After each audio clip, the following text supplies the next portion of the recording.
Hola, muy buenas tardes a todos y todos quienes nos acompañan en este cuarto foro de egresados de Sociología que se lleva a cabo en el marco de la séptima jornada de Sociología 2021, Bifurcaciones Sociales. En esta tarde estaremos en la presentación del libro Recorriendo Caminos, Pluralidades Educativas en la Frontera, con el doctor Carlos Ignacio Rodríguez Ramos, quien estará comentando el libro, coordinado por la doctora Aide Grijalva Larrañaga. Maestra. Perdón, acá tiene como doctora, necesito No, maestra. por la maestra Aide Grijalva Larrañaga. Ujú.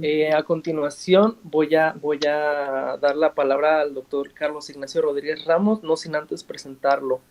El doctor Rodríguez es profesor de la Facultad de Ciencias Humanas de la UABC y doctor en Ciencias de la Educación por la Universidad Iberoamericana. Es doctor en Planeación y Desarrollo Sustentable por la UABC y cuenta con 31 años de experiencia docente en el sistema educativo en Baja California, donde se ha desempeñado en distintas funciones, entre ellas el diseño de planes y programas de estudio y en funciones de supervisión y asesoría educativa. Le cedo la palabra, doctor. Hola, ¿qué tal? Muchas gracias por la presentación, Iván. Y también muchas gracias por invitarme a la presentación de este libro, primeramente a la Universidad Autónoma de Baja California, a quien coordinó esta actividad, a la doctora Elsa, y a los autores, ¿no?, por permitirme presentar este libro relacionado con los aspectos educativos, ¿no? Pues bien, No les avisamos, ¿eh? No les ¿perdón? avisamos, Carlos, no les avisamos. No les avisaron. Bueno, independientemente de ello, pues qué bueno que este libro recupera, ¿no? Como dice aquí la primera parte, ¿no?, del libro, todos los aspectos relacionados con las visiones de la educación. Por eso creo que el título queda perfecto, ¿no? Recorriendo caminos, como los aspectos de las distintas vías por las cuales se puede abordar el hecho educativo, ¿no? El mismo título, precisamente, e incluso la imagen a mí me pareció importante, ¿no? Creo que es de un artista de origen de la Ciudad de México, pero radicado aquí no sé si en Tijuana o en Mexicali, pero sé que esa imagen también procede, ¿no?, de un origen de Baja California, ¿no? Pero este texto discute distintas visiones del hecho educativo, como les estaba diciendo, ¿no? Sabemos, por ejemplo, que desde el punto de vista de la educación, desde el artículo tercero, desde la Constitución, desde 1910, se convirtió pues en tres características, ¿no? Gratuita, laica y obligatoria, ¿no? Pero vamos a ver qué tanto ha sido cierto, ¿no?, acerca de estos principios, que son principios filosóficos, pero también que son fundamentos pedagógicos para los distintos planes de estudio, ¿no?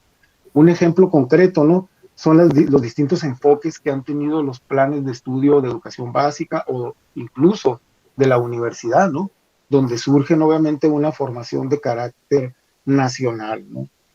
Sin embargo, sabemos nosotros que a partir más o menos como de los años 90, sobre todo en México, a partir del proceso que le denominamos globalización, pues hubo una tendencia, ¿no?, a tratar un afán, ¿no?, de homogeneizar a la sociedad a partir de ciertas atracciones particulares de las distintas connotaciones, ¿no?, que tienen los distintos procesos educativos, ¿no?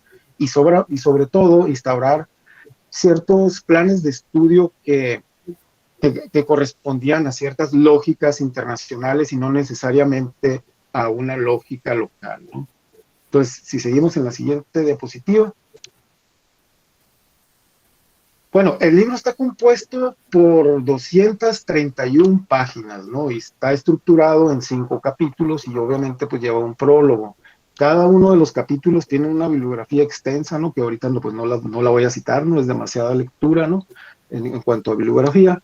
Sin embargo, a mí me parece central, ¿no?, cada uno de los temas que se estuvieron revisando, ¿no? Por ejemplo, en el primer capítulo, el autor revisa lo que en un tiempo se denominó como la mal llamada reforma educativa, ¿no?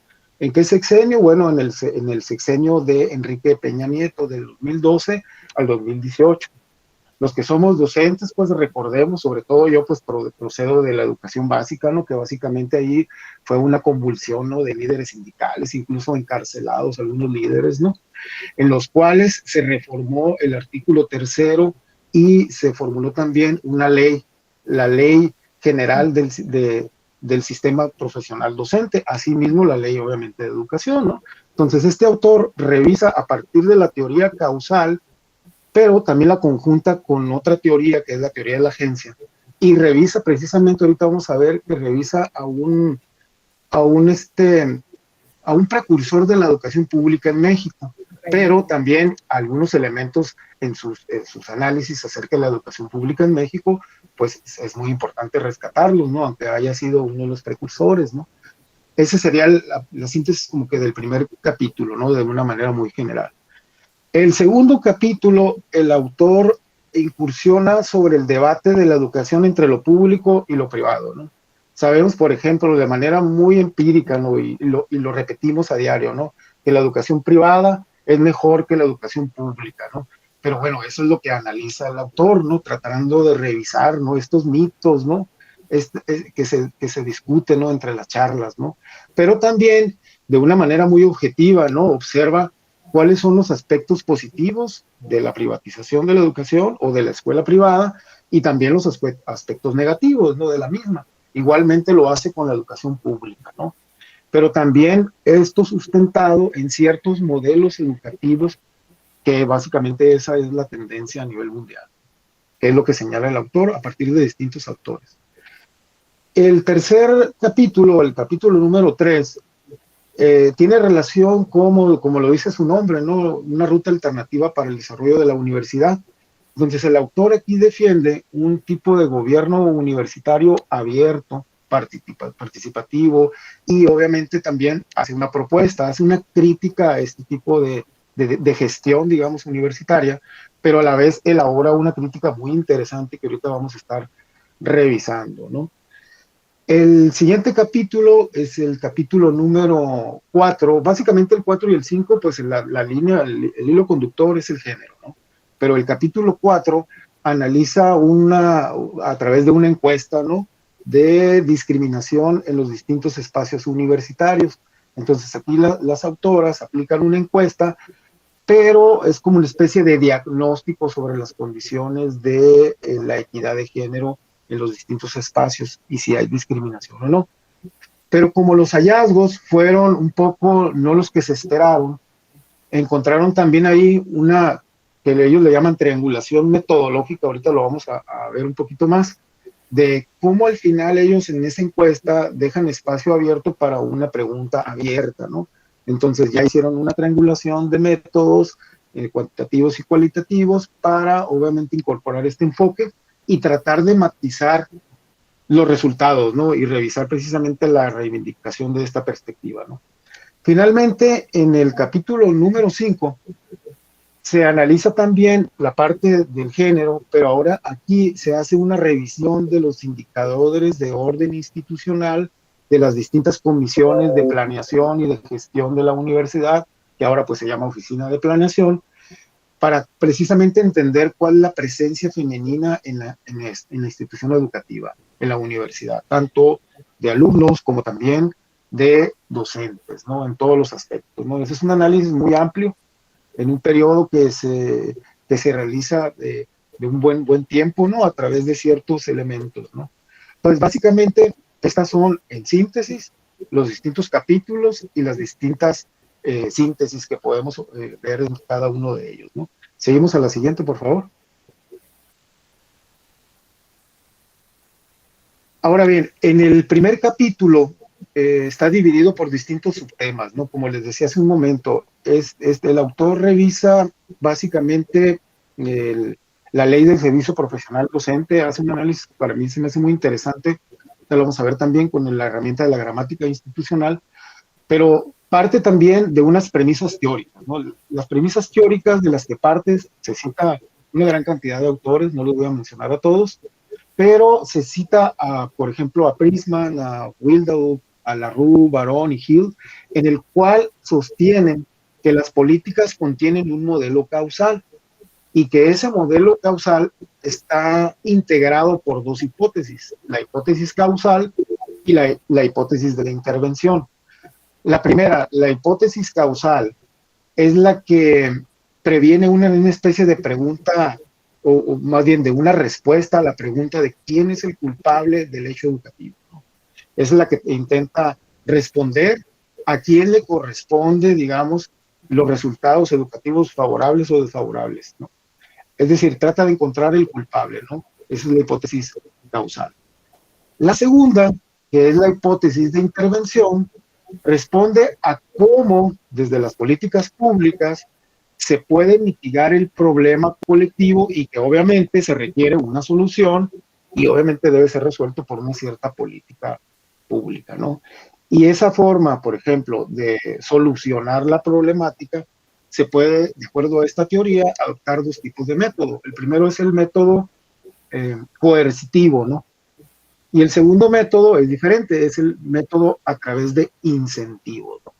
Bajo esas premisas teóricas, el autor analiza que hay distintos elementos y esta teoría o este modelo causal se compone, por ejemplo, de problemáticas, de causas, de supuestos conductuales, de métodos de solución como los que les acabo de mencionar, y también esto va aunado también con los fines políticos. Entonces, eso es, de acuerdo a estas teorías, los componentes del modelo de causalidad básico de todas las políticas educativas.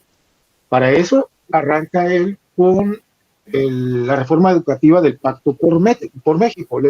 A lo largo del texto le menciona PM, ¿no? Así le menciona como las siglas de Pacto por México, pero básicamente se refiere a la reforma educativa que muchos críticos, ¿no?, de esa dichosa reforma dicen que no fue una reforma educativa, sino fue una reforma de orden laboral, ¿no? Pero ahorita vamos a revisar si fue de orden laboral o fue de orden educativo, ¿no?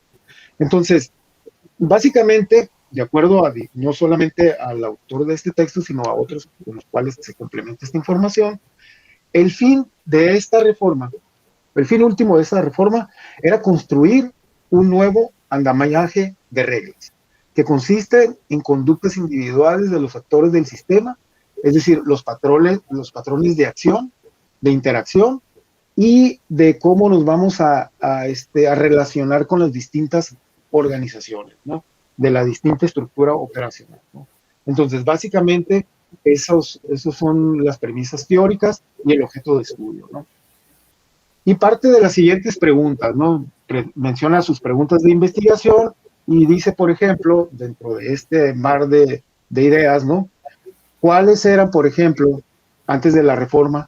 Es decir, él le llama el pre-PM, es decir, antes de la reforma de Peña Nieto, se pregunta el autor, ¿cuáles eran especialmente estas conductas y patrones de interacción en todos los actores educativos, ¿no? ¿Qué características tenían también? Esa es otra pregunta.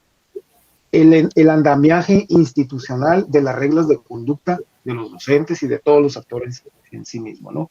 Y después, la tercera pregunta, ¿cuáles serían esos supuestos conductuales que los grupos destinatarios tenían que, en este caso, prescribirse como parte del proceso educativo?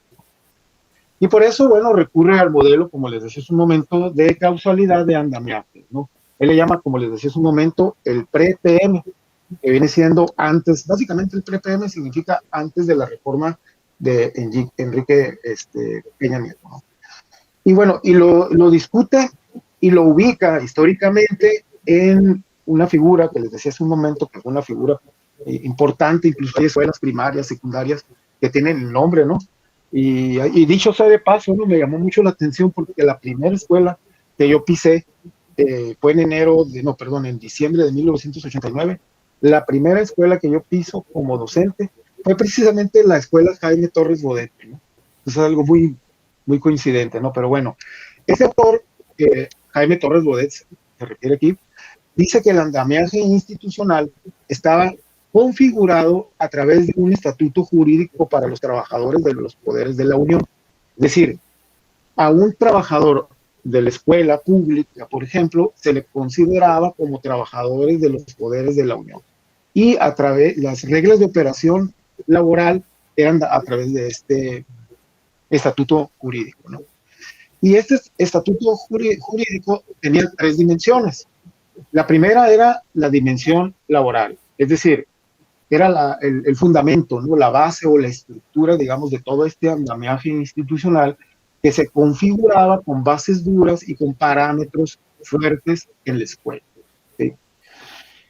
Sin embargo, esa dimensión laboral, ¿no? Era la que fijaba las condiciones de posibilidad de las otras 2 dimensiones. ¿Cuáles? La dimensión administrativa y la dimensión pedagógica. ¿A qué se refiere? Bueno, se refiere a que el estatuto jurídico construía o figuraba 2 tipos de problemáticas asociadas a las conductas de los docentes. La primera era la básica, ¿no? Era que no había ninguna puerta normal o de salida más que la renuncia, el retiro o la defunción. Aquí, por ejemplo, existía una creencia, ¿no? De que bastaba con ingresar al sistema educativo y simplemente durar y nunca te llevan a correr, ¿no? Porque esas eran las únicas rutas de escape, ¿no? La renuncia, el retiro o la defunción. En otras palabras, si nos volvemos a las dimensiones pedagógica o administrativa, pues en realidad pues se privilegiaba más la basificación de los docentes, ¿no? A lo que le llamó Torres Bodet estatismo, ¿no? No se refiere al término estatismo de las instituciones que se convierten del Estado, ¿no? Sino se refiere al estatismo, incluso aquí lo cita en el libro, ¿no? Aquí en el libro se cita Torres Bodet, que se refiere básicamente a la palabra que él utiliza como estatismo, a la inamovilidad en lo estático. Es decir, que si llegas tú a una escuela específica, digamos a la escuela primaria Jaime Torres Bodet, la única forma de salir de esa escuela es que tú decidas cambiarte a otra escuela, o lo que decimos hace un momento de las rutas de escape, ¿no? La renuncia, el retiro o la defunción. Entonces, eso provocaba, impactaba a unas problemáticas de orden que les decía administrativo, que ahora viene el segundo problema. El segundo problema era que se había perdido contacto con la realidad de millares de escuelas sostenidas por el gobierno. Y ya que los informantes eran los inspectores, y aquí viene una cuestión muy interesante, ¿no? Y de acuerdo a Torres Bodet, los inspectores se convertían como una especie de socios activos del sindicato que encubrían a tiempo las faltas y las ausencias de los maestros. ¿Y por qué? Bueno, porque en realidad el control y la supervisión se había perdido porque la lealtad de los supervisores no era hacia la autoridad educativa, aunque aquí, bueno, aquí el autor le llama el principal, no es de una teoría, ¿no? Le llama el principal a la autoridad educativa. Entonces ya tenemos 3 figuras. Tenemos la figura del docente, la figura del principal y la figura del supervisor. Entonces a medio camino queda la figura del supervisor. Entonces el supervisor no informaba, por ejemplo, las faltas, las ausencias de los maestros, y esto prevalecía una serie de afinidades de intereses y preferencias, ¿no? Y permitía entonces una especie de colusión, ¿no? Entre el supervisor y el supervisado, es decir, todos los docentes, los administrativos, los intendentes, etcétera. Aunque también había otra figura, ¿no? Que era el personal directivo, ¿no? Pero en realidad el que tenía, digamos, un poder más político, por así decirlo, con el sindicato, era precisamente el inspector. Cabe señalar también una palabrita clave aquí, ¿no? En el Estado, que es donde yo pertenezco, que es la Secretaría de Educación, se le llaman inspectores a esas figuras, mientras que en el sistema federalizado se le llaman supervisores. Y aquí precisamente en el texto, de pronto el autor menciona como inspector y luego entre paréntesis le pone supervisor, ¿no? Eso es una aclaración nada más, ¿no? Y los directivos es igual en todas las escuelas, ¿no? Entonces, estos problemas, de acuerdo al análisis que hace este autor, ¿no? Son problemas de agencia. Son problemas que tienen que ver con el encuadre teórico y el método, que obviamente ese trabajo, como es un capítulo, no logró abordarlo en su totalidad el autor de este texto, ¿no? De este capítulo, ¿no? Entonces, esos son los problemas que detecta Jaime Torres Bodet acerca de los problemas que le llama los problemas de la agencia, ¿no? O lo que miró Torres Bodet, ¿no? Entonces ya tenemos dos grandes problemas, ¿no? El problema que también ese llamado estatismo le denomina aquí la teoría de la agencia, los problemas de asimetría de información. ¿A qué se refiere esto? Que esa información que el inspector llevaba al principal no era realmente verdadera, ¿no? Y eso se generaba también otras problemáticas, que son problemáticas de agencia, y identifica como mínimo 4 problemáticas, ¿no? Uno, que le llama es la selección adversa, el riesgo moral y el relajamiento laboral. La selección adversa se refiere a que en ese proceso de que se selecciona a una figura para ocupar una plaza docente, no necesariamente es el personaje más idóneo. Bueno, ahorita ya estoy utilizando la palabra, ¿no?, de la reforma de Peña Nieto, ¿no? Pero aquí le llama selección adversa. Y eso también genera otra práctica de agencia, que es el riesgo moral. Y aquí viene ya la parte de la ética profesional. Es decir, no le interesa el trabajo al maestro, precisamente porque llegó de una manera muy cómoda. Y eso provoca también otra problemática que Torres Bodet le llama estatismo, mientras que la teoría de la agencia le llama relajamiento laboral, ¿no? Entonces, como no hay un contrato de disolución en el cual las partes, el contratado y el contratante, a través de un desempeño deficiente, digamos, de su profesión docente, lo pueda retirar, y al tener el estatuto, ¿no?, entonces se resuelve la problemática de la permanencia no laboral, a lo que le llamó Torres Bodet estatismo, ¿no? Entonces, aquí básicamente la teoría de la agencia parte también de una conducta o de un acto, que es el acto de delegar. Y dice aquí que el problema fue que el principal, pues obviamente no iba a abarcar todo el sistema educativo, y ese trabajo se lo dejó o se lo transfirió, como esa delegación se configura en la relación agente principal, ¿sí? Es decir, todos los actores del hecho educativo, como los agentes, y el principal. Entonces, al delegar esa función principal, ¿no?, de velar por las cuestiones de la calidad educativa, etcétera, aquí se creó también una problemática, ¿no? Entonces, precisamente esa selección de la gente en esa simetría de la información, los solicitantes no necesariamente eran los mejores cualificados, ¿no? Y aquí pues llegaban, aquí le llama a distintos autores, ¿no?, una conducta deliberada que se le ha llamado oportunismo ex ante, ¿no?, y que se puede derivar entonces en una selección adversa. Es decir, las personas que están seleccionadas para ocupar un puesto son agentes equivocados, aquellos en los que realmente pues no se debe concentrar la contratación, ¿no? Entonces aquí vemos también que el autor sostiene, recurriendo a otros autores, ¿no?, que también el ejercicio del conocimiento de la profesión docente exigía una cierta discreción de un profesionista que le llama el burócrata de piso, ¿no? El burócrata de piso básicamente es aquella persona que únicamente está dentro de la estructura educativa, pero en realidad no hay un impacto directamente en la práctica del docente, ¿no?, sino que también actúa, ¿no?, de alguna manera para que el trabajo supuestamente sea satisfactorio, pero en realidad ese trabajo genera otras problemáticas, ¿no? Entonces, el famoso relajamiento laboral que tanto menciona esta teoría tiene, digamos, 2 rutas o 2 vías de escape, ¿no?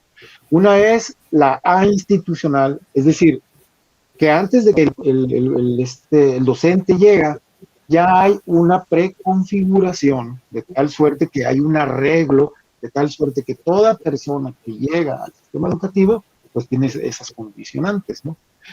La otra vía o la otra ruta institucional, pues al contrario, al anterior, esta sí se precisa de un contrato, ¿no? En el contrato donde se blinda precisamente la conducta y ya el relajamiento laboral se da en condiciones de posibilidad de otras conductas que vamos a ver precisamente la gramática institucional, ¿no? Entonces, básicamente, esas son las cuestiones centrales, ¿no? Ahora, cabe señalar también hay una palabra clave también en el modelo, en este modelo, ¿no? de la preconfiguración, en la que la figura del supervisor se colude con el agente, y precisamente es la palabra clave, ¿no? La colusión. Es decir, supervisor y supervisado se coluden de alguna manera para ocultar información y acciones también. ¿Sí? Por ejemplo, la práctica docente o información acerca de lo que se está haciendo en el docente, ¿no? Entonces, esta colusión en función de las teorías de Torres-Bodet presentaba una gran novedad, porque esa colusión era institucionalmente inducida por el estatuto que vimos hace un momento. Es decir, ese documento jurídico, porque ya ven que muchas veces decimos, es que es el sindicato. No, sino que había una colusión entre sindicato y obviamente el gobierno, ¿no? Entonces la teoría de la agencia precisamente detecta esos elementos, ¿no? Que ya también valida Torres-Bodet, ¿no? Ahora bien, en cuanto a los conceptos que maneja el autor y cómo los mide, precisamente que hace un rato mencionábamos acerca del andamiaje institucional. Bueno, en la conceptualización del andamiaje institucional, obviamente desde varios autores, ¿no? Se puede decir que el andamiaje institucional básicamente es un conjunto de reglas, de normas, de acuerdos que incluso pueden ser formales o informales, que permiten llevar a cabo o gobernar ciertas actividades en un grupo específico de personas, persiguiendo ciertos fines. Entonces, aplicado a lo que viene siendo la educación, el arreglo institucional o el andamiaje institucional vendrían a ser todos esos acuerdos, esas leyes, esos reglamentos que dirigen la rectoría de la educación en México, ¿sí? Entonces, como son elementos también que son formales, pero informales, entonces estos también no solamente son rígidos desde la institución, sino también en la vida cotidiana. Por eso la parte informal del arreglo institucional, por eso no le llamaría simplemente leyes, ¿no? Y reglamentos, porque sería muy fácil decir, bueno, entonces aquí se refiere a leyes y reglamentos, no necesariamente, sino también hay arreglos y acuerdos, ¿no? Que se realizan de manera informal, es decir, no necesariamente escritos en una ley o en un reglamento, ¿no? Ahora, les decía hace un momento, utiliza el autor la herramienta de gramática institucional para hacer el análisis de estos distintos documentos, que básicamente es la Ley del Servicio Profesional Docente y el artículo 3º constitucional. Entonces ahí, si pasamos a la siguiente diapositiva, yo creo que la mejor forma de ejemplificar, y aquí nos lo comparte el autor de este capítulo, es precisamente un enunciado, un enunciado básicamente institucional, en el cual se utiliza la herramienta institucional que tiene distintos códigos, ¿no? Ahorita pues no voy a alcanzar a mencionarlos a todos, pero así de manera muy general, ¿no? Pues aquí podemos ver en ese cuadro que nos ilustra precisamente el texto. Si se dan cuenta, arriba está el enunciado institucional, dice: el profesor entregará calificaciones de los alumnos según fechas estipuladas en el calendario escolar del centro escolar, o será acreedor de las sanciones estipuladas en el artículo 20 del reglamento.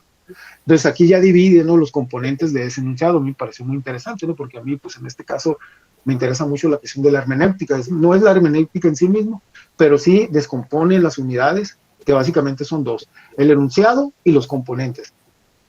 O sea, la teoría es muy sencilla, ¿no?, pero también muy fructífera en cuanto al análisis, ¿no? Entonces aquí los enunciados los divide en atributo, objeto, propósito, condiciones de estrategia, norma y, de lo contrario, o regla, ¿no? Entonces básicamente todos pueden pertenecer dentro del enunciado, pero algunos no pueden aparecer. Y básicamente se centra en el de la norma, porque muchas veces en el enunciado, por ejemplo aquí, el autor de este ejemplo ficticio de un enunciado institucional le pone tiene que. Si se dan cuenta, está inclusiva, porque si leemos el texto no viene la palabra tiene que. Sin embargo, cuando lo leemos, en la palabra será acreedor de las sanciones estipuladas, Entonces aquí ya implica una norma. Es un operador y es un componente del enunciado que obviamente aquí la codificación de ese enunciado tendría que ser, es decir, tiene que hacer algo o debe hacer algo, ¿no? Básicamente son verbos, ¿no? Que tienen verbos imperativos básicamente, ¿no? Deber o tener, ¿no? Y también el último, que es la parte punitiva y que no todos los enunciados los tienen, es será acreedor de las sanciones estipuladas ya viene el artículo, ¿no? Entonces, básicamente es una técnica, ¿no? Una herramienta que se utiliza para políticas públicas y aquí los autores la aplican a las políticas educativas, ¿no? Y el autor de este texto, bueno, utiliza precisamente esa herramienta, ¿no? Podemos seguir a la siguiente.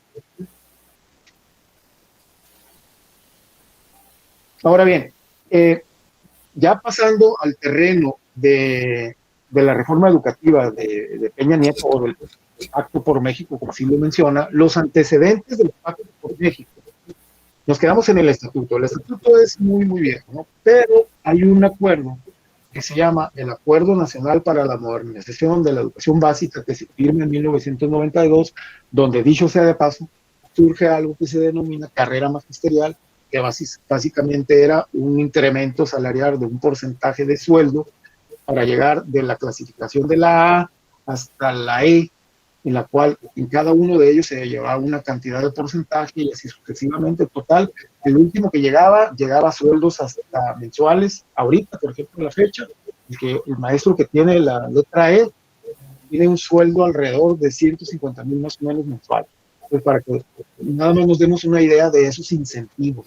Si recordamos, habían dos tipos de métodos, ¿no? Uno era el bondadoso, ¿no? El que te daba un incentivo, y el otro era un correctivo, ¿no? Entonces aquí el Acuerdo Nacional de la Modernización Educativa se va por el lado del incentivo. Sin embargo, el caso del Pacto por México o la reforma educativa de Peña Nieto del periodo del sexenio del 2012 al 2018, ahora le agrega algo que le llama el factor de idoneidad. ¿Qué significa esto? Bueno, significa que el docente tenía que hacer una serie de trámites. Uno de ellos, el principal, era realizar un examen, presentar obviamente su formación, etcétera.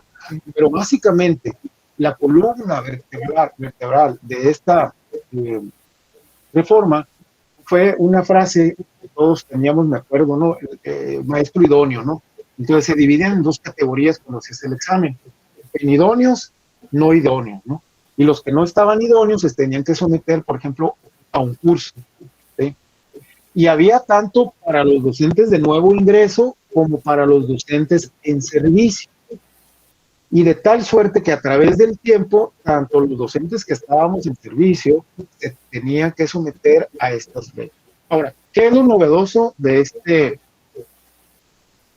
esta nueva andamiaje institucional?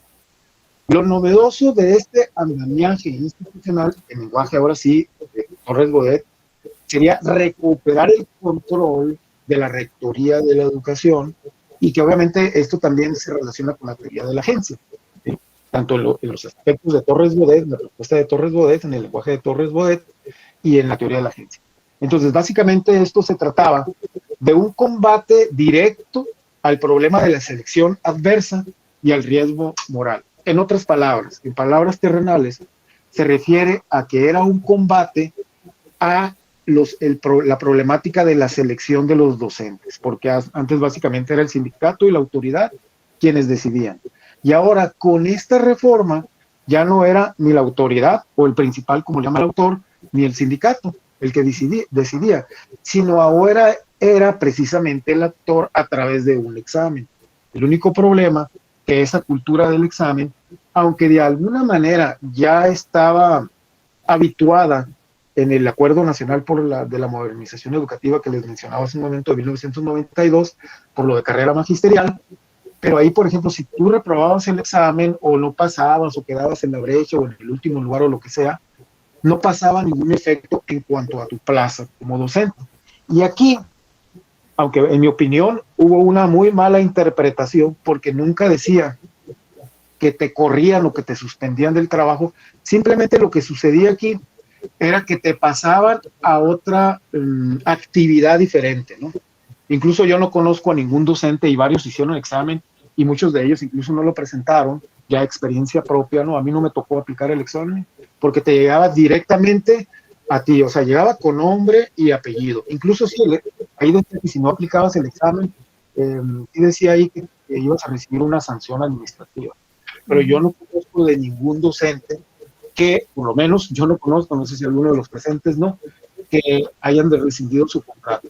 Ni tampoco conozco algún inspector o algún directivo o algún docente que lo hayan pasado a otra función. Pero bueno, lo que se escuchaba, ¿no? Lo que se escuchaba era que pues ahora sí íbamos a salir los que habían reprobado el examen, ¿no? Los que no reunían los requisitos, ¿no? Se iban a suspender. Entonces ya se modificaban los aspectos de entrada y también de salida. Si recordamos, las únicas formas de entrada con el instituto era la muerte, la renuncia o la jubilación. Y ahora no, ahora la salida ya había una cuestión que tenía que ver con la permanencia. De hecho, el artículo 3, ahí sí mencionaba, hay que reconocerlo, sí mencionaba el artículo 3 acerca de la permanencia, ¿no? De la permanencia. Entonces, básicamente esos son los dos grandes cambios en esta reforma, ¿no? Entonces, el autor, bueno, menciona una gran cantidad de textos, ¿no? De la Ley General de Educación, del Servicio Profesional Docente, pero aquí pues yo les hice pues una síntesis, ¿no? Porque sí es muy amplio, ¿no? Todo lo que cita los distintos artículos, ¿no? La promoción, etcétera. Pero hay que también tener claros que estos, viéndolos desde el punto de vista no positivo, esto llevó a que distintos docentes, y les decía hace un momento, había un escalafón y que estaba coludido el sindicato y la autoridad para ir escalando, obviamente con ciertos factores escalafonarios, y ahora era a través de un examen. Un ejemplo, un compañero mío que trabajaba en una X universidad, aplicó un examen, tenía 5 años de servicio de docente, y al aplicar el examen, cuando estaba haciendo el examen, no había límites para aplicar a un puesto directivo o de supervisión federal el maestro, y resulta que quedó en primer lugar y ganó una supervisión de educación, ¿no? Entonces, muchos se salieron beneficiados. Yo lo que veo más que nada, muchos beneficios, ¿no? Ya en mi experiencia empírica, ¿no? Pero bueno, eso era lo que sí era cierto, es lo que menciona aquí el documento, ¿no? Que había un problema de entrada y de salida, incluso a la fecha, ¿no? Se tiene esa sensación, aunque ya no existe, ¿no? Con la nueva reforma que se dio con el gobierno de Andrés Manuel López Obrador, pues se quitó esa palabrita de permanencia, bueno, pero bueno, esa es otra historia, ¿verdad? Entonces, básicamente esa es en síntesis, lo que menciona el autor, ¿no? En este capítulo. Le damos a la siguiente, por favor.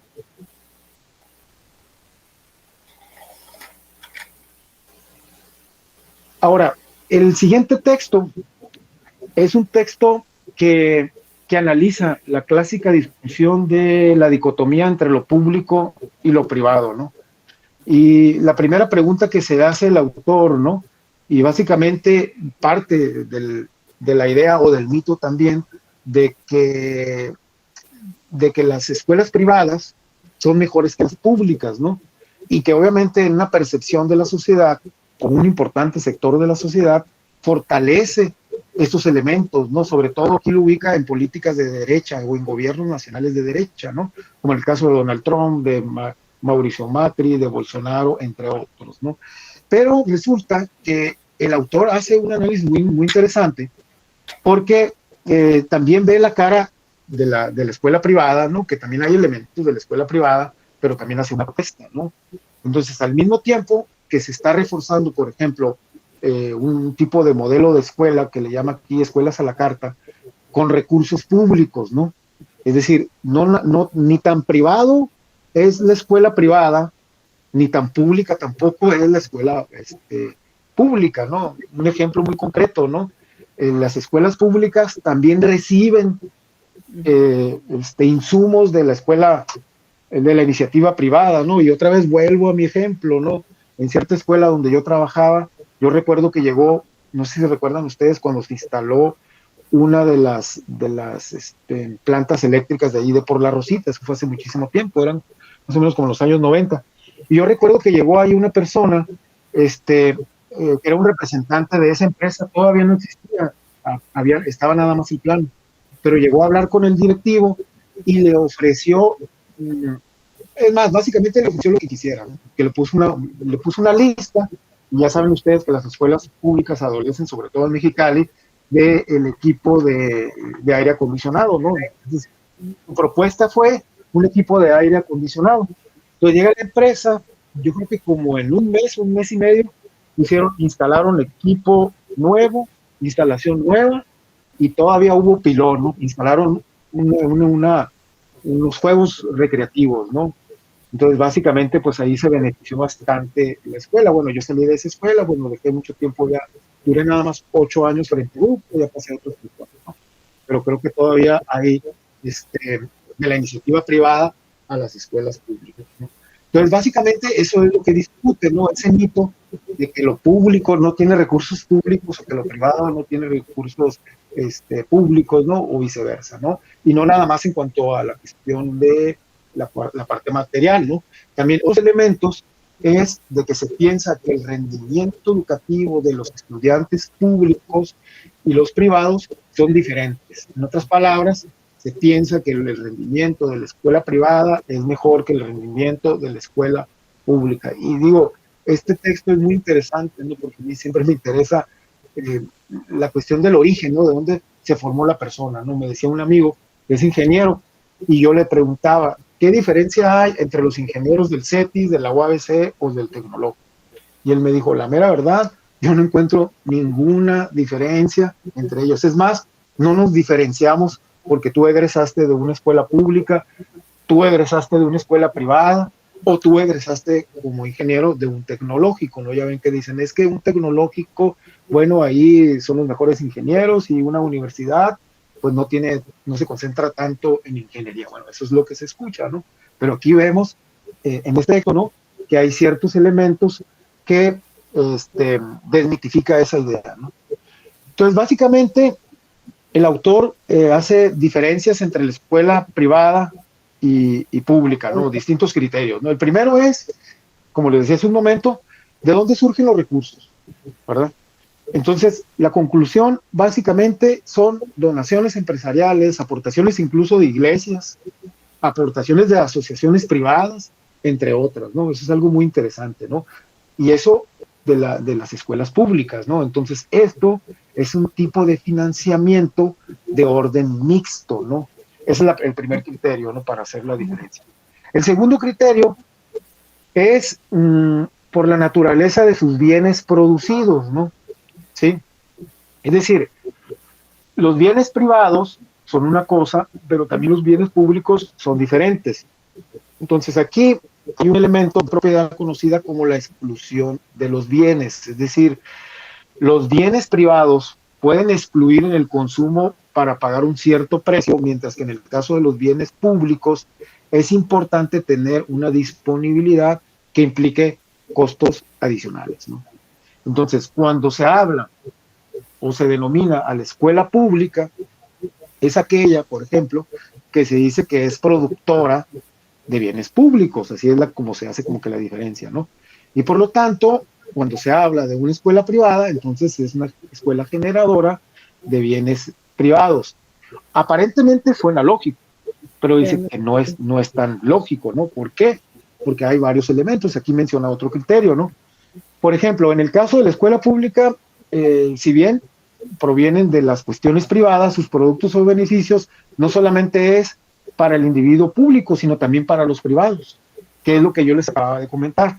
Un egresado de una universidad pública, de una universidad privada, incluso de un tecnológico, al final llega y trabaja en una empresa privada, por ejemplo, o igual puede trabajar en una empresa pública, ¿no? Entonces no podemos segmentar, ¿no? Como una camisa de fuerza, de decir lo público va a lo público y lo privado a lo privado, ¿no? Entonces es algo que me pareció muy interesante, ¿no? Otro criterio tendría que ver con la forma de gestión de la educación, ¿no? Entonces, se piensa pues que la gestión puede ser una gestión pública y una gestión privada. Y no, resulta que tampoco aquí podemos dividirlo, ¿no? Que los responsables de la gestión pública no se involucren en las decisiones de las gestiones privadas. Lo vemos perfectamente en el debate de la reapertura de las escuelas, ¿no? Tanto las escuelas privadas como las públicas se sumaron a los minutos de la educación, o más que nada de la autoridad o del principal, tratando de retomar y cruzar, guardar el concepto del capítulo anterior, ¿no? Entonces, básicamente eso es algo muy interesante también, ¿no? Y pues, los funcionarios muchas veces también se traslapan entre el sector público y el sector privado. Es algo muy interesante, ¿no? Que me llamó mucho la atención. Y aquí cita a unas escuelas que les llama escuelas a la carta, ¿no? Que contratan a personal con un régimen de derecho privado, pero la cuestión pública, ¿no? Eso es algo muy interesante y eso pues lo podemos ver en varias partes, ¿no? Los ejemplos podemos verlos en varias partes, ¿no? El cuarto criterio es el diferenciar lo público y lo privado en el ámbito del aspecto de lo político, ¿no? Entonces, cuando vemos esta parte, tampoco podemos decir que lo político se circunscriba nada más a lo privado, porque antes que nada, el sujeto de derecho, ya sea que esté en el ámbito público o en el ámbito privado, es un derecho que se materializa como un derecho ciudadano, cívico y público. Es decir, es un derecho para todos. O sea, no se puede decir que el servicio público o político o la cuestión de las políticas, ¿no? Se tiene que legitimar únicamente en los aspectos de la cuestión privada. Y aquí también habla de un mito de lo gratuito, ¿no? Cita aquí un autor, ¿no? Y ese mito es que todo lo gratuito es de mala calidad y todo lo que se paga es de buena calidad, ¿no? Yo creo que nos ha sucedido, ¿no? Cuando ves que a alguien algo te regalan, dices, ah, caray, si es regalado, pues voy a dudar de su calidad, ¿no? Pero si tiene un cierto precio, voy a tratar tratar de adquirir ese bien, ¿no? Y eso es lo que pasa también en la educación. Pero dice, en el caso de la ciudadanía, no se puede legitimar ni enraizar en los aspectos mercantiles, ¿no? Porque aquí lo que estamos hablando es un ciudadano general y que obviamente su propuesta tiene que ver con elementos relacionados con el bien público, ¿no? Entonces, básicamente esas son las similitudes y las diferencias, ¿no? Que se hace en cuanto a la escuela privada y en cuanto a la escuela pública. Si pasamos a la siguiente.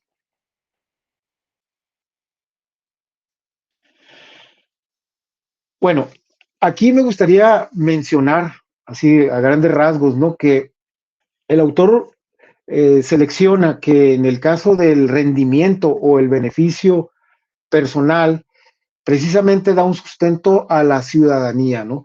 Y a la reproducción de valores y de la convivencia social, como la solidaridad, el altruismo y el capital social. Me gustó citar este apartado, que es casi lo último de este texto, precisamente para recordar, ¿no? Independientemente si la educación es privada, si la educación es pública, todos tenemos la misma función social, ¿no? La cuestión del rendimiento, de un beneficio personal y una creación de ciudadanía con ciertos valores, ¿no?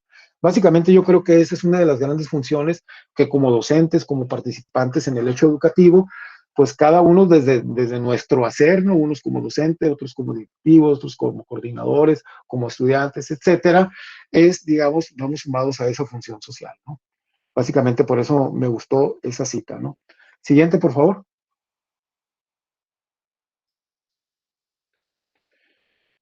Ahora bien, el siguiente capítulo, ya vamos cambiando a unas temáticas un poco distintas, ¿no? Ya pasamos de la cuestión de la profesionalización docente, la educación pública, y aquí ya nos centramos el autor de este capítulo a una propuesta básicamente de la gestión universitaria, de cómo desarrollar la universidad a partir de ciertas líneas de acción que son las que desarrolla aquí el autor, pero también con ciertos elementos que podemos nosotros eh, aludir en lo que nosotros entendemos como una educación de calidad.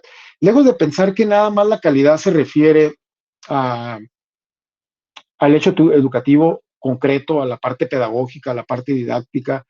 Hay otros elementos detrás, ¿no? Y eso es lo que este texto se centra, ¿no? En cual a tratar de que la transformación institucional de planes de estudio, de actores, de financiamiento, de políticas públicas, tiene que analizarse, ¿no? A través de una mirada diferente, ¿no? Y señalar, obviamente, aquellos elementos que nos permiten, como analistas de esto, tratar de realizar una propuesta. Y es lo que hace este autor, ¿no? Entonces, el desarrollo de la educación, por ejemplo, en México, de acuerdo al análisis que hace este autor y recurre a varios estudios, ¿no? Ha ido paralelo a las cuestiones de cobertura, de calidad y actividades docentes y actividades de investigación. Yo recuerdo, por ejemplo, con respecto a la cobertura, yo recuerdo que antes, en los años 90, las políticas educativas, tanto nacionales como locales, era la cobertura, es decir, que los alumnos estén en las escuelas, ¿no? Se cubrió de alguna manera en educación básica, sobre todo en Baja California, una cierta cantidad de cobertura. Pero el problema es que en la educación superior, ya lo sabemos perfectamente, que no todos logran tener el acceso a la universidad y mucho menos, ¿no?, concluir la universidad de manera satisfactoria, ¿no? Entonces, eso es lo que se propone en este texto el autor, ¿no? Discutir algunos asuntos de las universidades públicas, estatales, autónomas, que generalmente se asumen como normales, ¿no? Y obviamente el texto también invita a hacer una reflexión sobre las distintas temáticas, ¿no? Básicamente, su propuesta su hilo conductor es defender la idea de construir una estructura de gobierno abierto, un gobierno universitario abierto, participativo, en la cual todos los involucrados en esta universidad podamos asumir también las obligaciones, ¿no? También somos participativos, pero también los retos de esta institución, que obviamente son muchos, ¿no? Entonces, básicamente, el autor parte de una concepción de gobierno que tiene que ver con guiar y con dirigir. Entonces, le da una función importante, ¿no? Entonces, para ser un gobierno abierto, para ser un gobierno que dirija, entonces hay que dejar de lado los elementos o las tensiones de orden autoritaria y de cuestiones administrativas o de control, ¿no?, digámoslo así, para establecer rumbros o conjuntos de manera coordinada en función de la visión, de la misión, de los objetivos y de las metas que nosotros nos podamos encaminar. Entonces, básicamente, las tres palabras claves que se mencionan a lo largo de este texto es un gobierno transparente, participativo y, y colegiado. Entonces son las tres palabras claves, ¿no? Transparente, participativo y colegiado, ¿no? Entonces, básicamente alejado de todos esos elementos que atenten contra esto, ¿no? Entonces, básicamente el objetivo es distribuir un poder, ¿no? Porque estamos hablando del concepto de gobierno y al hablar de gobierno, obviamente estamos hablando también de un poder, ¿no? Y aquí la propuesta es una distribución de poder que no se concentre nada más en ciertas figuras, sino que ese poder se vaya, como decíamos también con Torres Bodet, ¿no?, delegar, ¿no? Tratar de que las decisiones, ¿no?, se tomen en torno a las distintas comunidades y a los líderes académicos que existen en distintas latitudes, ¿no?, del Estado, por ejemplo, ¿no? Sin embargo, también hace una crítica. No solamente es delegar, como les decía hace un momento, ¿no?, sino tratar de realizar acciones y también eliminar acciones particulares para entender directamente la columna vertebral que él le llama del gobierno universitario, ¿no?, que es la información, la comunicación, la participación, la cultura del mérito, la colegialidad y la libertad académica, ¿no? Entonces, básicamente la universidad pues tiene que apuntar, ¿no?, hacia estos elementos como lo menciona el autor, ¿no? Y aquí pues es importante también delinear que esos espacios deben ser unos espacios que deben estar centrados en tres propósitos que el autor le llama los propósitos generales de una ruta alternativa para el desarrollo conjunto de la universidad. el primer propósito. El primer propósito es la construcción y el fortalecimiento de un andamiaje organizacional, normativo y cultural, ¿sí? Aquí se requiere la participación de todos, no nada más de las figuras de autoridad, sino también los docentes, e incluso incluye a los de tiempo completo, a los que somos de asignatura, a los alumnos, ¿no? A los académicos, a los eh, estudiantes, a todas las comunidades, ¿no? Y la propuesta es también a las distintas jerarquías, ¿no? Como los consejos universitarios y también los consejos de las escuelas, ¿no? En segundo lugar, también es importante impulsar un ambiente laboral en el cual esa información que ya les digo, vamos a estarlo repitiendo mucho, ¿no? Esa transparencia, la cultura del mérito, la colegialidad, la rendición de cuentas, la libertad académica, se conviertan en algo, en parte de la realidad cotidiana, ¿no? Entonces, la vida cotidiana dentro del ambiente laboral tiene que rescatar esos elementos, esas condiciones laborales y de ambiente centrados en esos puntos, ¿no? Y finalmente, el último propósito básicamente trata de construir y reconstruir un sistema de planificación, de seguimiento y de evaluación para mejorar el trabajo académico e institucional. Si se dan cuenta, bueno, el primero es de orden un poco más operativo y el segundo es más de orden estratégico, ¿no? Porque estamos hablando de la planeación, del seguimiento, de la evaluación y la mejora. Pero aquí hace una crítica al seguimiento, a la evaluación y la mejora del trabajo académico. Es decir, que la evaluación no se utilice como una herramienta de poder, sino que el seguimiento y la evaluación sea un proceso pedagógico y no solamente tenga con los aspectos de orden administrativo, ¿no? Sino que también la evaluación vaya fluyendo a ese ambiente que solicitaba en el propósito anterior, ¿no? Para cumplir ese propósito se requiere también ciertas líneas de acción, ¿no? Por ejemplo, una de ellas, no voy a alcanzar a mencionar todos para poder trabajar los otros dos capítulos, asumir ciertos roles académicos, ¿no? De distintas tareas. Es decir, los docentes, es una crítica que hace el autor, ¿no? Pues realiza distintas funciones, ¿no? Es docente, es tutor, es investigador, psicólogo, es administrador, es emprendedor, etcétera. Entonces hay que reconfigurar, ¿no? Y clarificar cuál es el rol del docente, ¿no? Y que no se convierta en un todólogo, ¿no? También otra cuestión importante, otro de las líneas de acción, es que las actividades que realice el personal de la universidad se realice bajo los criterios de la transparencia, que sean equitativos, que sean amables, que sean justos y que sean realistas en cuanto a las tareas académicas y laborales que se van a desarrollar en función de su tarea específica, ¿no? Pero bueno, ese básicamente sería en síntesis, ¿no? Algunas de las líneas más representativas son otras más, ¿no? Pero pues por cuestiones de tiempo, pues ahí me quedaría nada más con esas, ¿no? Pasamos a la siguiente, por favor. En el capítulo 4, les decía, el capítulo 4 del 5 trabaja los temas de género, ¿no? En el primero abordan los autores una especie de estudio exploratorio sobre la inequidad de género en la Universidad Autónoma de Baja California. Y pues los distintos grupos de análisis o los sujetos a los cuales se les aplicó este estudio fueron tanto a personal directivo y administrativo como académico y estudiantes también de las distintas facultades e institutos de los distintos campus como Mexicali, Tijuana y Ensenada. Prácticamente en la parte metodológica los autores mencionan que utilizaron el enfoque cuantitativo. Sin embargo, y ahorita lo vamos a ver más adelante, al ver que los resultados no fueron los esperados, se dieron cuenta que hubo unos resultados insospechados, ¿no? Y eso permitió entonces proponer una nueva herramienta o un nuevo parámetro de medición de orden cualitativo, ¿no? Entonces también se recuperan unos elementos de orden cualitativo, porque pues la idea era revisar la inequidad de género en los estudiantes, ¿no? Pero analizan las conclusiones, dicen que el grupo, pues, al que se le sometió la entrevista, y sobre todo a las estudiantes, mencionaron que el 83.7 consideraron que nunca habían sufrido un aspecto de inequidad de género, ¿no?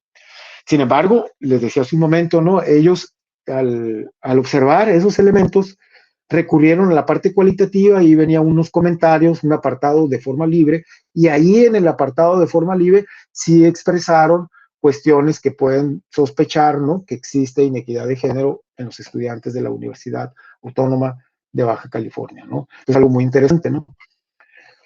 Entonces, básicamente, lo que están aquí haciendo las autoras es que el trabajo o el capítulo de este trabajo quiere aportar en el ámbito de la cuestión metodológica que ellos le llaman triangulación metodológica a partir de la encuesta que fue básicamente como una especie de diagnóstico que se hizo, me parece que en 2015, 2017, algo así, es un diagnóstico de equidad de género de la UABC y para obtener ciertos insumos para los protocolos de la universidad, ¿no? Para encaminarnos, ¿no?, a las cuestiones de la perspectiva de género, ¿no?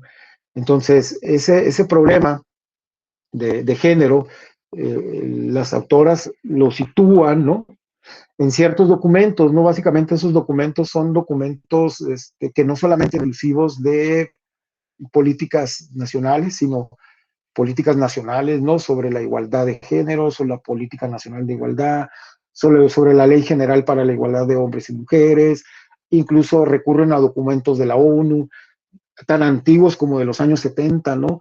Que ya desde ahí se apreciaba elementos relacionados con el género, incluso de las políticas nacionales, ¿no? Por ejemplo, la Ley General de la Igualdad entre las mujeres y los hombres. Y bueno, es toda una agenda a nivel mundial, incluso también la formulación de institutos nacionales de mujeres como objetivos que se permitían la igualdad entre hombres y mujeres, ¿no?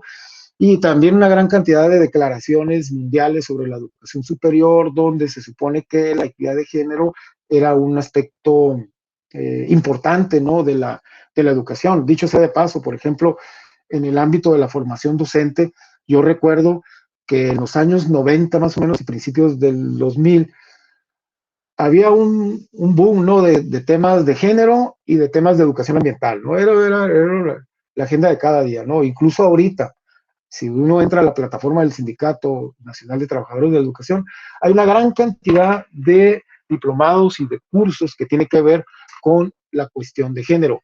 En otras palabras, el antecedente sobre la necesidad de la igualdad de género existe desde hace más de 50 o casi 60 años, ¿no? Porque aquí lo rastrean desde los años 70 o un poquito más atrás, ¿no? Entonces sí hay una gran cantidad de elementos, de informes, de estadísticas, de leyes, ¿no? Que incluso, ¿no?, en la cuestión de la política, de paridad, etcétera.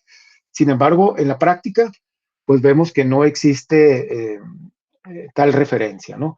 Pero aquí lo importante es que en los distintos resultados del diagnóstico, que lo dividieron, por ejemplo, en perfil social, en discriminación de género, en experiencias discriminatorias y vividas en las situaciones de la unidad académica, al hacer los análisis cuantitativos, se dieron cuenta que no, ¿verdad?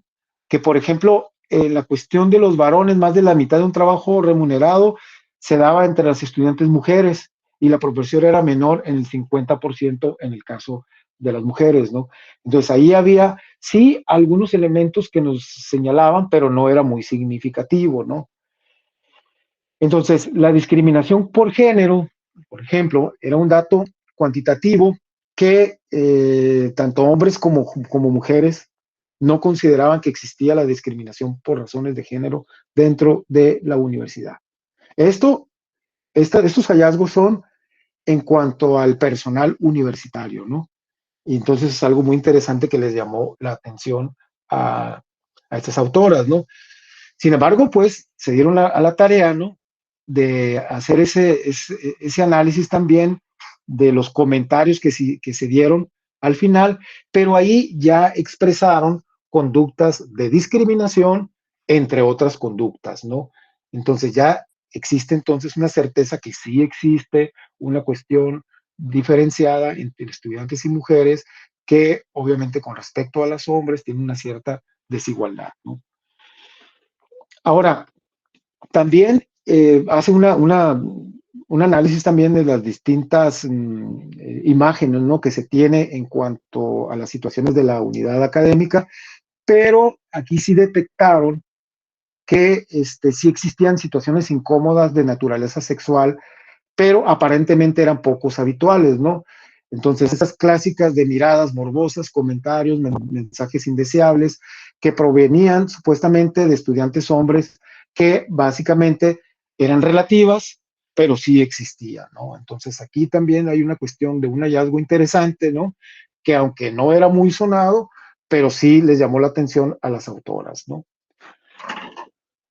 Entonces, la conclusión a la que llegan es que en el estudio se concluye la poca visibilización de la discriminación percibida por población objetivo, ¿no? Primero, porque hay una poca capacitación y sensibilidad de la perspectiva de género, que a juicio de las autoras, ¿no?, que se ha realizado en la institución. Es decir, que es casi inexistente la capacitación y la sensibilización por parte de la universidad. Y segundo, que es necesario también recurrir a otros instrumentos de recolección de datos para vislumbrar precisamente las negativas a que en las encuestas los estudiantes generalmente se reorientan a otros elementos que al parecer no es lo que realmente está sucediendo, ¿no? ¿Por qué? Porque, como decimos hace un momento, en los comentarios sí se demuestra la presencia de discriminación de género, de violencia sexual, de la presencia de acoso de algunos docentes y compañeros de trabajo, de las condiciones de la relación entre familia y trabajo, y aquí citan precisamente a las madres estudiantes, no madres de familia, que trabajan y que viven en una condición diferenciada en relación a los hombres, ¿no? Y por lo tanto, pues obviamente es necesario, que básicamente es una de las conclusiones, seguir estudiando este tema para priorizar también el utilizar distintos instrumentos de recolección de datos. Yo creo que el hallazgo más que nada es de orden metódico, ¿no? Y también teórico, ¿no? Pero también mucho de orden metodológico hacen hincapié, que es importante, y aquí concluyen, el uso de técnicas de entrevista de orden cualitativo, de grupos focales y de observación participante, porque si nos limitamos nada más a la cuestión de un cuestionario, de aplicar una encuesta, pues dicen que se queda muy corta, ¿no?, la información, ¿no? Pues básicamente esa es en síntesis, el capítulo 4, ¿no? Pasamos entonces a la siguiente, por favor. En el siguiente capítulo, también les decía hace un momento, ¿no? Es un capítulo que tiene que ver con la cuestión de género, los estudios, pero básicamente se va a los estudios sobre la profesión académica femenina en México, que también, al igual que la cuestión de género, no es nada nuevo, porque ya las autoras, aquí los autores mencionan que esos trabajos se pueden ubicar desde los años 80, ¿no? Entonces aquí menciona una gran cantidad de autores, ¿no?, que básicamente hacían un análisis de la característica de la matrícula, ¿no?, femenina, tanto en la docencia como en la investigación al interior de las universidades, y cómo era la reproducción de los estereotipos socioculturales, ¿no? Y aquí me llama mucho la atención, ¿no?, que menciona que una de las carreras a las cuales las mujeres, ¿no?, se orientaban, básicamente eran a las carreras de ciencias humanas o las carreras de educación, ¿no? Y eso me llamó mucho la atención, ¿no? Porque yo recuerdo hace muchos años que una maestra de primaria, y ella me contó lo siguiente, ¿no? Y a mí me pareció muy lógica su análisis, ¿no? Ella creo que no tenía hijos, pero me comentó lo siguiente, dice, si yo hubiera tenido hijos, hijas, yo le hubiera dicho a mi hija que estuviera también para maestra. Y el argumento de ella era que porque en el mismo horario en que ella iba a estar laborando, sus hijos iban a estar en la escuela. Bueno, se refería a la escuela de educación básica, por supuesto, ¿no? Porque pues sabemos que la universidad, si sabemos aquí, pues aquí están los maestros que trabajan en la universidad y pues el horario no es de 8 a 12 como en el caso de un preescolar, de una primaria o de una secundaria, o incluso de una dirección de tiempo completo, que su horario en una secundaria es de 7 a 3 de la tarde o 7 a 2 de la tarde, ¿no? Pero aquí es algo muy interesante, ¿no? Cómo la profesionalización de los docentes, incluso fíjense, yo me encontré un texto de organización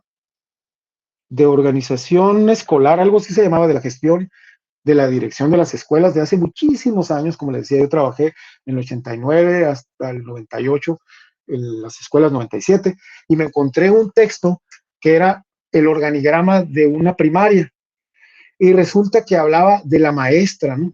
De la directora y de las maestras que iban a estar en las escuelas. Entonces daban por hecho en aquel tiempo que no existían docentes, ¿no? Entonces algo me llamó mucho la atención, ¿no? En primaria, ¿no? Que se le denominaba como mujer, ¿no? Porque precisamente esa profesión era, digamos, muy recurrente en la cuestión de el sector femenino, ¿no? Entonces aquí cita una gran cantidad de autores, ¿no? Que ya me estoy comiendo demasiado el tiempo. Yo creo que aquí se lo voy a dejar a la maestra, ¿no? Porque aquí está la autora de este texto. Yo lo único que quiero comentarles es que a mí me parece muy central este texto porque precisa precisamente la cuestión de las carreras, ¿no? Porque uno piensa que, bueno, todos los hombres se van a las ingenierías, ¿no? O todas las mujeres se van a ciencias humanas, y aquí también desmitifica esa parte, aunque sí es cierto que hay una gran cantidad de presencia en la cuestión de la matrícula, pero también hay un dato muy interesante, ¿no? Que hay que tener de lado, ¿no?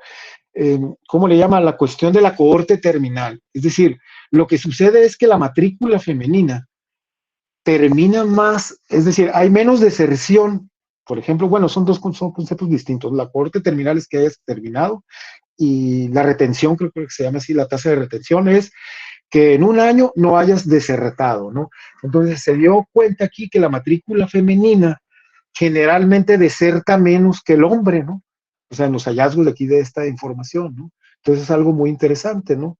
En los cuales, pues, no podemos decir que las cuestiones están en condiciones de igualdad en todos los ámbitos, ¿no? Y pasamos a la última, creo que ya es la última, ¿no? Diapositiva.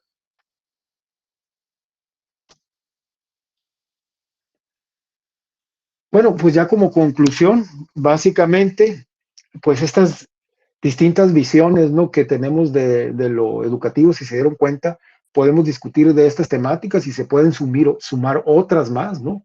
Tanto de los aspectos políticos, como fue la reforma que hablamos educativa, como los aspectos de la discusión de las políticas públicas en el entorno social y económico de lo público y lo privado, tanto también de comprender ciertos elementos y ciertos hallazgos que tienen que ver con la teoría causal y con la teoría de la agencia, que precisamente son las que permiten hacer un análisis del andamiaje institucional, y también, pues, la necesidad de incluir un gobierno universitario abierto, participativo, y sobre todo la necesidad y la importancia de seguir explorando en temáticas que tengan que ver con la discriminación de género en los espacios universitarios, ¿no?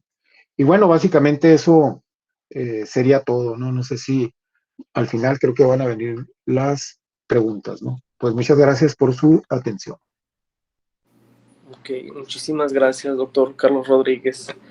Ahora pasaríamos entonces con la participación de la maestra Aide Grijalva Larrañaga, quien es maestra en Ciencias Sociales por Flaxco, México.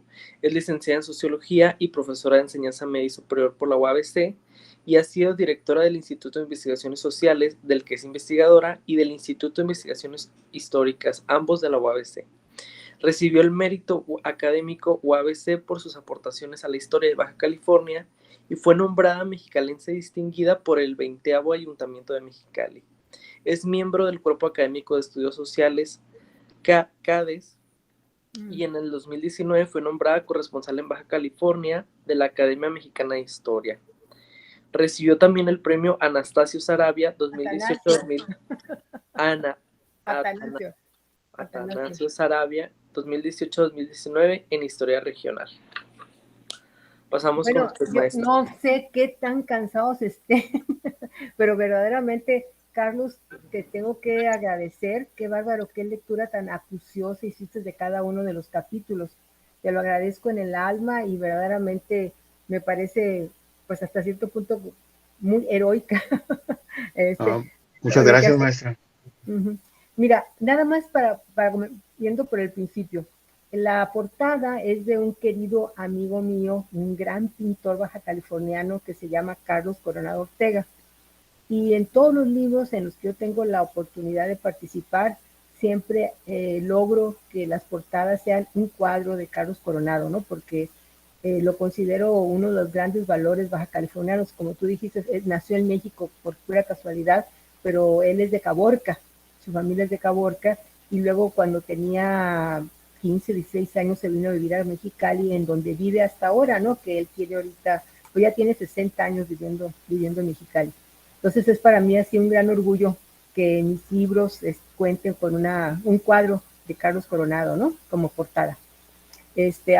A propósito de que lo mencionaste, fíjate, cuando estabas desglosando el artículo de Reinaldo Angulo sobre la mal llamada reforma educativa, estaba yo traduciendo exactamente todos los planteamientos, todo a lo que sucede en la Universidad Autónoma de Baja California, en el momento en el que tú lo estabas señalando. En la Universidad Autónoma de Baja California pasa exactamente lo mismo. Una vez que tú eres un PTC, profesor de tiempo completo, una vez que ya tienes tu definitividad, pues solamente cuando te mueres por renuncia, dejas de trabajar en la UABC, ¿no? Hay mucha similitud en esta explicación y en esta teoría causal, ¿no? Sobre con la cual Reinaldo Angulo estaba justificando de alguna manera una crítica muy soslayada al magisterio, al que aunque tú dices que no se le culpabiliza, yo sí creo que se le consideraba el responsable del hecho educativo, o sea que la culpa del bajo nivel que tiene la educación en México, de nuestros muchachos, la culpa es la del maestro. Era lo que hay en el sustrato de esa reforma educativa y con mucha diligencia Reinaldo va demostrando que efectivamente que el culpable es el profesor, ¿no? Y por ejemplo hay una parte en donde hay una parte evaluativa, lo que tú le llamas el maestro idóneo, la falta de idoneidad, ¿te acuerdas? En donde, por ejemplo, se supone que se sometían a una evaluación y otra, una vez que fallabas en la primera o segunda evaluación, pues ya te sacaban. Y yo estaba pensando qué sucedería si en la Universidad de Baja California pasara lo mismo. ¿Mm? Entonces, hay que tener mucho cuidado con este tipo de análisis que desde mi perspectiva son medio tramposos, ¿no? Eso es respecto a un comentario, ¿no? Que hago sobre tus comentarios que has hecho sobre el artículo de Reinaldo Angulo. El otro, el del profesor Reyes, Marcos Reyes, que es un profesor investigador del Colegio de la Frontera Norte, nada más te quería comentar que él, cuando señalabas, es que el autor dice esto, es que el autor dice aquello, incluso la cita que pones al final, nada, poco de lo que hay en ese texto es de Marcos Reyes. Él lo que hace es una revisión de la literatura. Y entonces, por ejemplo, incluye, ¿no?, a gente muy valiosa en las cuestiones educativas, de secundaria técnica, por ejemplo, Pablo da Silveira, que es un pedagogo colombiano muy conocido, al famoso Joseph Stiglitz, que también lo cita, a la famosa Susan Choi, que es una de las expertas en temas de educación, a Lawrence Wolf y Eduardo Soto de Maura. Por ejemplo, Eduardo Soto de Maura es un brasileño que recibió incluso el Israel Wolf Prize por es como una especie de premio Nobel en cuestiones de educación, a diferentes autores.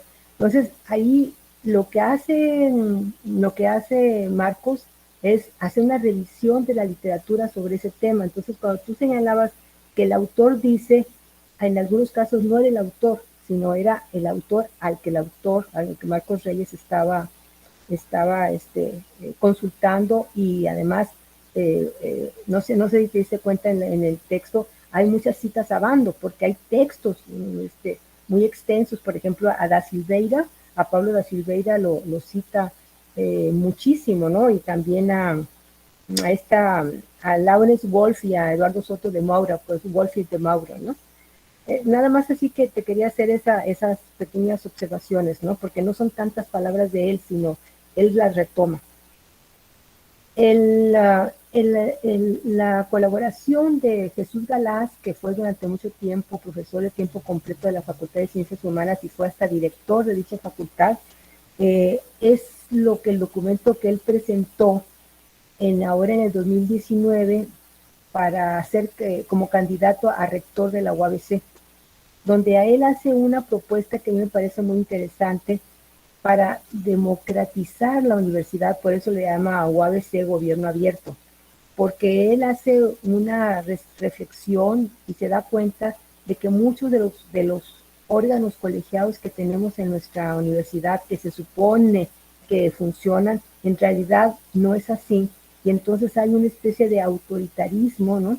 que regula muchas de las actividades que hay al interior de la UABC. Yo le regalé el libro a un ex rector y entonces él me habló muy enojado, porque qué barbaridad, cómo es que esa tontería, cómo que se va a democratizar la universidad, cómo que se va a hacer eso, cómo. Entonces, aquí hay una grandísima resistencia en la universidad, no hay cauces para la participación, nos enteramos la gran simulación es el Consejo Universitario. Yo cuando leo en la Gaceta Universitaria que dicen, el Consejo Universitario aprobó tal cosa, yo quisiera que algunos de ustedes, no sé si han tenido la oportunidad de participar como consejeras universitarias, y se dieran cuenta del acto de simulación que son las sesiones de Consejo Universitario, en donde casi nadie, me atrevo, no quiero generalizar, nadie lee los documentos que se someten a aprobación de Consejo Universitario, absolutamente nadie, ¿no? Yo los leo, ¿no? Me consta que los leo y me consta que nadie los lee, porque además tú puedes hacer observaciones y no importa. O sea, es una verdadera falta de ausencia de democracia en todos los órganos colegiados de la universidad. Y eso que el Consejo Universitario es es el órgano máximo de autoridad, uno de los órganos máximos de autoridad dentro de la UABC a nivel formal, pero en la realidad es otra cosa. Por eso cuando yo leí ese documento que había presentado, porque bueno, lo escuché cuando él hizo su presentación, yo se lo solicité para incluirlo en este libro, precisamente porque me parece su propuesta pues muy necesaria, aunque como dicen, pues es para las palabras, o sea, no hay caso, ¿no? En esta universidad no hay forma de que haya una auténtica democracia. Hay que ver nada más cómo funciona nuestro sindicato, que es el sindicato más blanco que hay la votación. Imagínense, nada más hubo un sindicato, ni siquiera hubo una situación lastimosa lo que sucede en la universidad. Respecto a lo que señalas del artículo de trabajo del día, Agustín Sández, Diana González y Memede, eso se debe a que ellos hicieron una investigación junto con Balbuena del ICMuseo y los resultados fue una investigación de tipo cuantitativo y los resultados pues eran que el 83% de las mujeres entrevistadas, que eran de todos los niveles del personal universitario, ¿no? Académicas, administrativas, alumnos, etcétera, pues en realidad hablaba de que nadie de ellas había sido discriminada, ninguna de ellas había tenido violencia de género, en ningún momento habían sido acosadas, etcétera. Entonces ahí te das cuenta de las limitaciones que tienen las investigaciones de índole cuantitativo. Por eso Lía, muy sorprendida con esos resultados, junto con Agustín Sanders, Diana González y Memede, pues se dieron cuenta de que no podía ser así, ¿no? Aunque de alguna manera sí lo es, porque la gente, hay una tal falta de conciencia de parte los hombres y de las mujeres respecto a lo que es el acoso laboral, sexual y todo eso, que está muy normalizado, ¿no?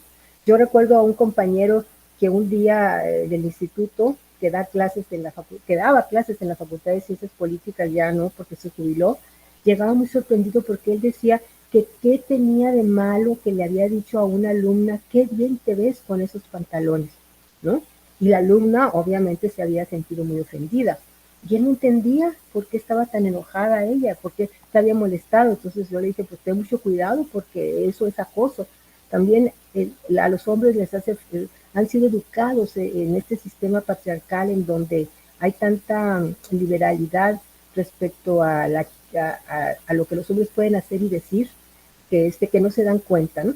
Y entonces fue por eso que Lía buscaron en la parte donde hacían esas preguntas abiertas, como tú comentas, Carlos, y entonces ahí se dieron cuenta de que ahí había materia para demostrar que los resultados utilizando el método cuantitativo no habían sido no que los esperados, como tú dijiste, sino no eran los correctos, no eran los correctos. Y entonces al ver en las entrevistas, se dieron cuenta de que ahí había material. Incluso, por ejemplo, me acordé ahorita, te voy a leer una parte de donde está, si no se aburren, donde dice comentarios, ¿no? Comentarios de las estudiantes sobre expresiones discriminatorias, ¿no? Entonces dice, quisiera que los profesores no hicieran comentarios discriminatorios hacia sus alumnas. A veces los maestros hacen comentarios de tu apariencia, ¿no? Más que los alumnos. Entonces, sí tienen que tener cuidado, ¿no? Ustedes que son profesores respecto a esa situación. Entonces, hay una molestia, pero también las mujeres no se han dado cuenta de que muchas veces ciertas expresiones masculinas pueden ser violencia de género o inequidad de género y discriminación de género, ¿no? Y bueno, este asunto de la falta de normalización o de la falta de conciencia de lo que significa la discriminación por género, la violencia de género, toda esta discriminación, es un llamado de atención para que en la Universidad de Baja California se haga un trabajo muy profundo a todos los niveles de la UABC, en todos los sectores femeninos y masculinos, en todas las áreas administrativas, académicas, hasta los intendentes, todo precisamente para que haya una verdadera conciencia. Entonces, nos falta mucho camino que recorrer y yo pienso que ese trabajo encabezado por Lía pone el punto sobre las IES sobre esa situación. Y respecto a mi trabajo, ¿qué te puedo decir? ¿No? Pues yo empecé estudiando la feminización de la matrícula escolar universitaria y después me fui a la parte del profesorado, ¿no? Y la sorpresa es esa, ¿no? De que los profesores, los PTC, la mayoría en muchas escuelas son hombres y las mujeres son en unos casos, por ejemplo, son el 40%, el 30%, y la mayoría de los PTC son hombres. O sea, cómo esa discriminación se va dando a esos niveles sin darnos cuenta, ¿no? Y, por ejemplo, no sé si te acuerdas de que hay casos en que escribo escuelas donde la mayoría son alumnas que reciben clases de profesores que la mayoría son, bueno, de profesores que la mayoría son hombres, ¿no? Entonces, ahí hay, y no nada más con los profesores de tiempo completo, sino también con los profesores de asignatura, en donde la gran mayoría de los profesores de asignatura, por lo general, también ahí hay discriminación y resulta que muchas de las profesoras de asignatura son mujeres. Bueno, eso es una cosa que tengo que averiguar porque yo pude conseguir documentos hasta el año 2015, pero para el periodo 2015-2019 había una persona a cargo de esta oficina de planeación de la universidad que no hubo acceso a los documentos. Ahora yo he estado hablando con Joaquín Caso, el actual titular, y ellos están poniendo a disposición mucha de la información a la cual no tuvimos acceso a partir del año 2015. Entonces a mí me gustaría mucho completarlo, irlo actualizando, porque, por ejemplo, no sé si te acuerdas que hay un cuadro en donde la cantidad de profesores, de directoras era mínima. Sin embargo, esta situación ha cambiado drásticamente en el actual periodo rectoral. Entonces hay muchas cosas, ¿no? Que hay que seguir viendo, ¿no? Pues son comentarios, no sé si quieras abrir la discusión.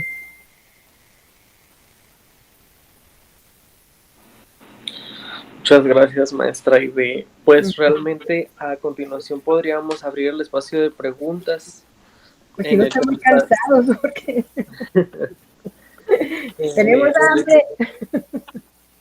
Denise, no sé si hay alguna pregunta.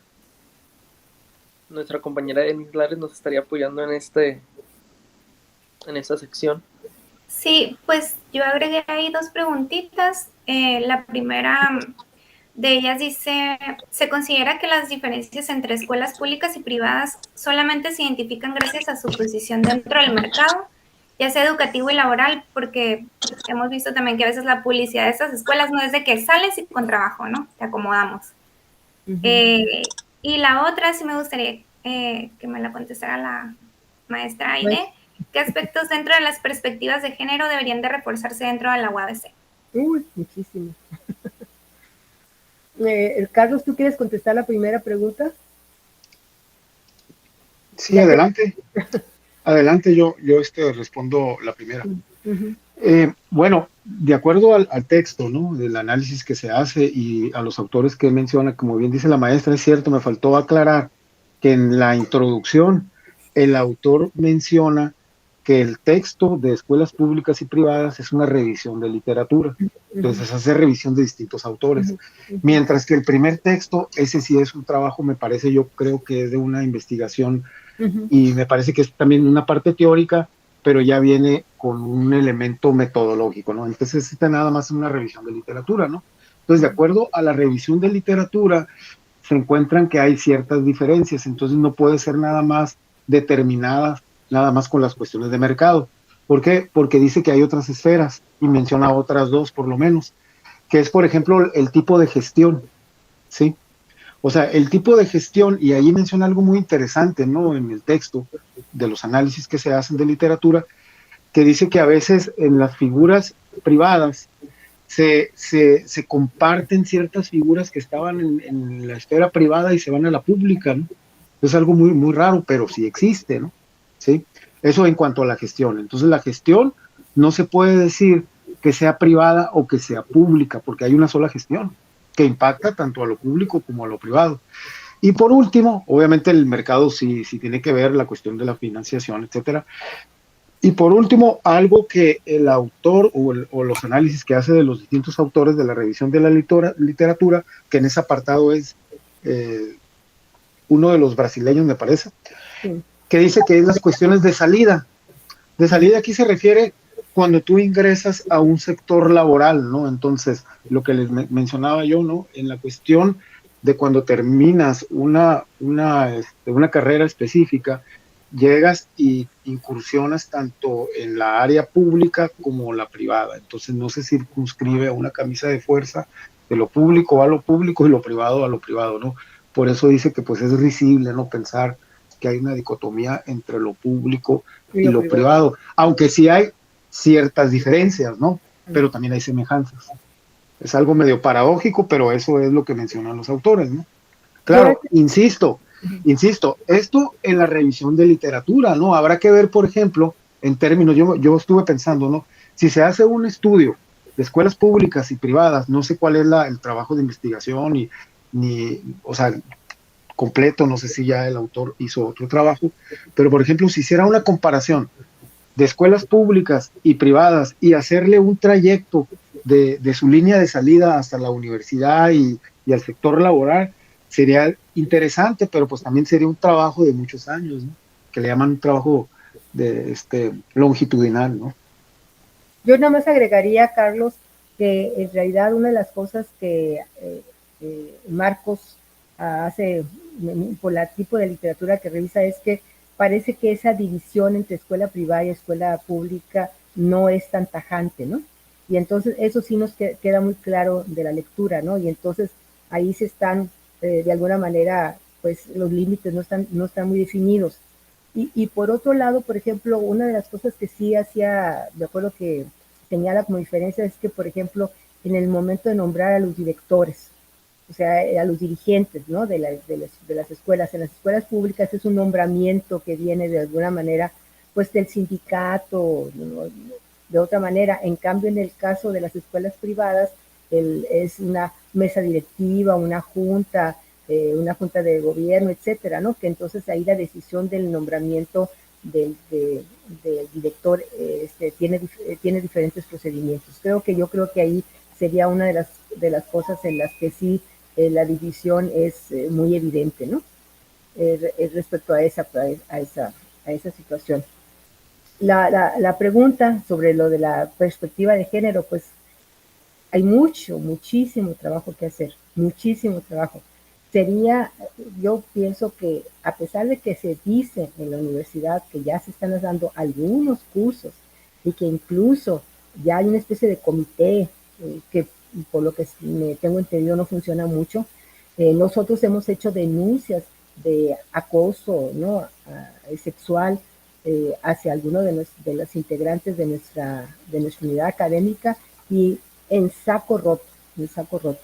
Entonces hay esa situación muy curiosa de que ahora invito a las mujeres a que se sienten en la mesa conmigo, ¿no? Pero yo soy el que decido el menú, yo sé decidir lo que van a comer, yo sé decidir, ¿no? O sea, esta cuestión muy curiosa que está pasando, ¿no? Hay una autora, Sara Sescovich, ¿no? Que dice que ha publicado un libro que se llama De la invisibilidad al estruendo, de una total invisibilidad de las mujeres, de repente nos están poniendo, ¿no? No nos están poniendo en la mesa, nos están invitando, pero no nos están poniendo en la cabecera, ¿eh? No nos están poniendo, nos están dando nuestro lugarcito, para que no estemos dando tanta lata, ¿no? Para que digan que sí, nosotros somos incluyentes, ¿no? Etcétera. Son las reconfiguraciones del patriarcado que tiene muchas habilidades, ¿no? Para seguir reconfigurándose y seguir sacándole provecho, ¿no? A la situación. Entonces, pues, el principal problema no viene de parte, muchas veces no es tanto de parte de los hombres, desafortunadamente, es de parte de las mujeres. Y la prueba más evidente es este estudio del día, en donde la mayor, 83% de las encuestadas dijeron que ellas jamás habían tenido ningún problema de discriminación, porque no entienden lo que es discriminación, no entienden lo que es violencia de género, no entienden lo que es inequidad de género, simple y sencillamente, ¿no? Así es que por eso te digo que es un largo camino por recorrer, y ustedes que están jóvenes, ¿no? Que todavía les falta recorrer un buen camino en su vida, pues van a tener que estar muy pendientes y muy asertivas para dar pasos en sentido positivo. ¿Cantan? Muchas gracias, maestros. Uh-huh. Parece que ya no hay otro comentario o pregunta, Iván. Ok, Denise, muchas gracias. Pues entonces a continuación me gustaría darle la palabra a la doctora Elsa Hernández para dar un cierre a este cuarto foro de egresados. Doctora. Sí, Iván, muchas gracias. Pues agradecer a todos los que han participado en las jornadas y en este foro de egresados, y sobre todo también al apoyo, ¿no? A Iván, a Denise, que me acompañaron en estos trayectos, a los autores, en este caso pues a la maestra Aide y a Carlos, que hizo una excelente presentación del libro. Y también estupenda. Sí, muy puntual y muy precisa. Te la agradezco mucho. Es muy interesante. Y también para invitarlos al segundo foro de género y violencia. Ahorita les voy a comentar un poco más sobre esto, Iván, que se realizará el 19 de noviembre. Y pues por mi parte sería todo. Muchas gracias, buenas tardes y seguimos en contacto. Antes que cerrar, Elsa, te quería agradecer que me hayas invitado a la presentación, a presentar este libro que coordinamos, ¿no? Sí, gracias a ti, Ede. Gracias, hasta luego. Bueno, entonces daríamos por terminada esta actividad que fue la presentación del libro Recorriendo Caminos, Pluralidades Educativas en la Frontera. Y con esto también daría fin el cuarto foro de egresados de Sociología y la 7ª jornada de Sociología 2021, Bifurcaciones Sociales. Muchísimas gracias a todos quienes nos acompañaron, a los participantes, y no queremos despedirnos sin, como dice la doctora Elsa, sin invitarlos de parte de la UABC, de la Facultad de Ciencias Humanas y sobre todo de la licenciatura en Sociología,